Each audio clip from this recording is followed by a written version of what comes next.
comical videos, parody videos about us, saying that they taught this is taught, and we're breaking it down correctly in the scriptures. They call, but you know what? You're gonna have your day. Your day is coming, man. It's not just it's not just Esau's day. It's your day too.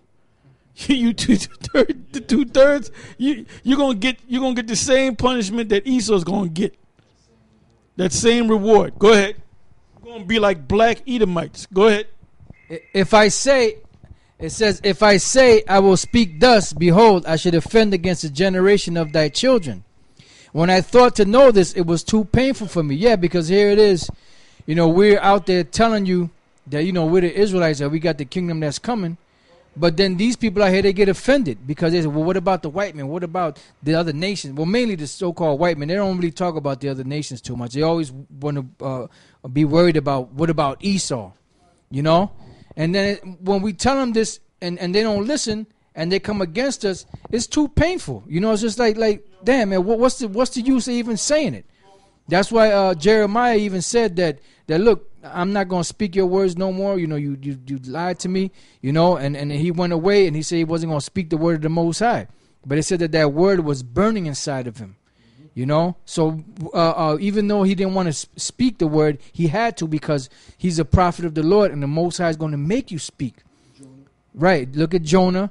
Paul said this. He said that a dispensation of the gospel is committed unto me.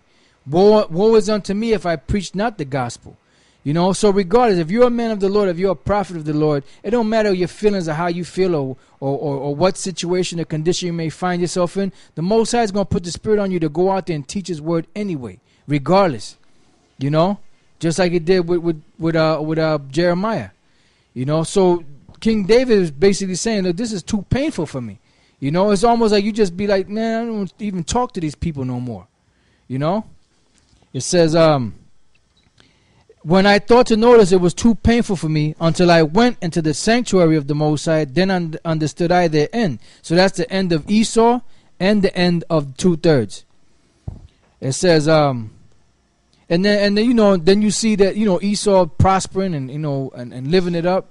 You know, like we're working on this one job, we're building an addition to this house, and you know, I heard the Edomite talking to, you know, the contractor that we work for, and he's over here because they're building a playroom for their daughter, and they extending their bedroom, you know, a master bedroom. They're extending it out, you know, and they said they're extending it for the missiles. Yeah, that's right. And then he said, yeah, my daughter, she looked out the door of the patio, and she said, oh, Daddy, that's my playroom there. You know, and I started thinking about it. I said, man, we don't even have a fucking pot to piss in this society, you know, and our children, you know, they, yeah, she got a playroom, she got a bedroom. They just had another devil, you know, a baby devil, you know, and here it is, you know, they're just living that American dream. But you know what? This whole thing is going to be destroyed. And that's another reason why King David said that it was too painful for me. You know, because here it is, we're the men of the Lord, we're out there teaching the word, but it's like we be catching nothing but hell. You know, but that's all right, though, because on the other side of it, you know, there is a reward coming. There is a reward coming, man. That's what Yahushua said. He said that and anyone that has given up wives and houses and whatever you give up in this society shall receive 100-fold in the kingdom of heaven. And that reward, you're not going to be able to even receive it. It's going to be so much. You know? So it's coming, brothers. It says, until I went into the sanctuary of the Most High, then understood I their end. Now we understand their end. Now we know that when this time comes, they got the martial law. So what? After you kill somebody, what else can you do to them? You know, that's it. It's finished. You know, and we know that there's no such thing as death. So you're going to be translated from this raggedy ass body that we're in anyway back into the spirit world and to your real body that's up in the heavens. It says, but overall, you devils, you're finished, because your torture, you're not going to be able to escape your torture. It says, surely thou didst set them in slippery places. Thou castest them down into destruction. Because here it is, they're on top, But everybody, once you in this society, once you're on top, everybody's scheming on you, trying to pull you down. Why do you think all them kingdoms fought against each other? Because their main goal was what? To be, as they call it, king of the mountain. You know? And then once you're on top, every nation out there is plotting and planning against you on how to bring you down. It says, right, that's why, like Elder Tar said, why do the heathen rage?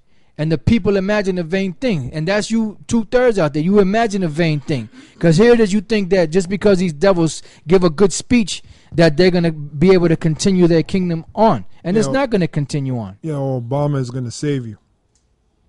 Like Obama is going to deliver you. That's a vain thing. Yeah. Hey, like I go on the web, and I was telling these elders earlier before we started filming, you can find everything on the web, man. That's why they want to cut that web off. You can become an actual doctor on the web, man. You can become a consultant to doctors. I mean, you can learn, if you want to learn about herbs, you can learn. Man, I'm learning all kind of stuff about herbs, man. You know?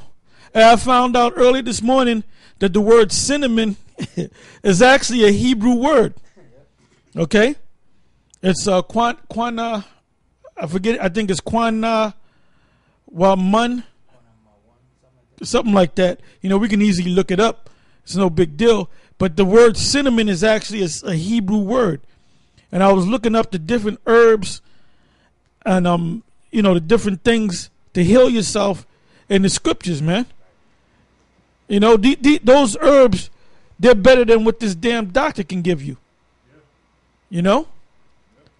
So, I mean, you can learn a lot. But Jake, and then I started thinking about Jake. I said, man, Jake don't know this shit. Jake is just dumb, man. They're just stupid. But I see you run into Jake, they do the same thing day after day, man. You might see a nigga with a brand new car. What is he doing? Every other day, he's waxing that shit.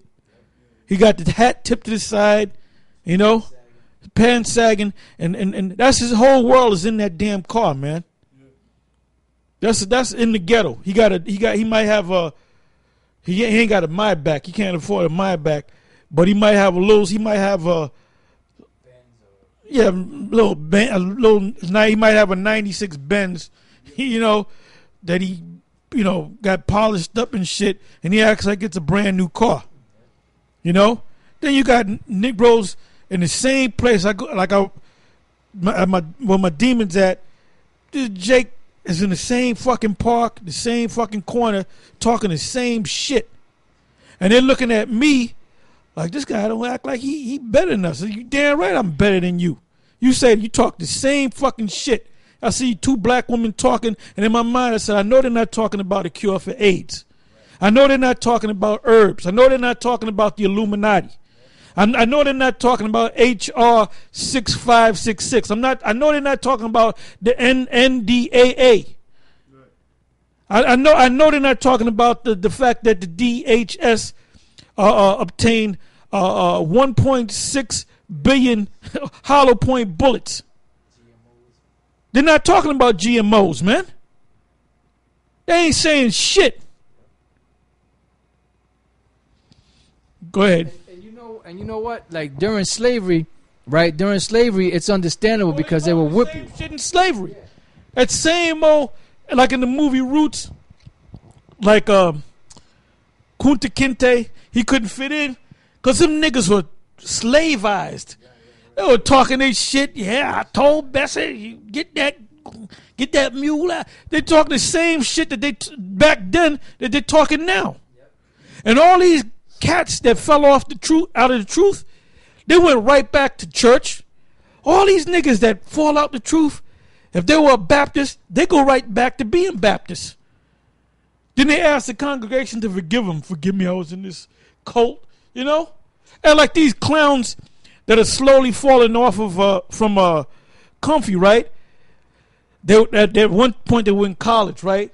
Then they come into Comfy's den of iniquities, and then they fall out, but then they go right back into college, or they go right back to doing what the hell they were doing in life. You know, like those so-called free stinkers.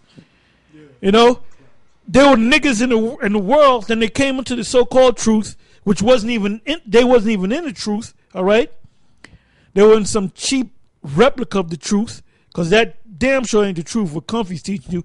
Then they go back out and they talk about how it's so good to be free. Nigga, you shouldn't have came in the first place. Since you think everything was free, you had a problem when you came in. If you were free, if you were walking around free, why would you go and shackle yourself into a damn prison and then come back out and talk about how free you are?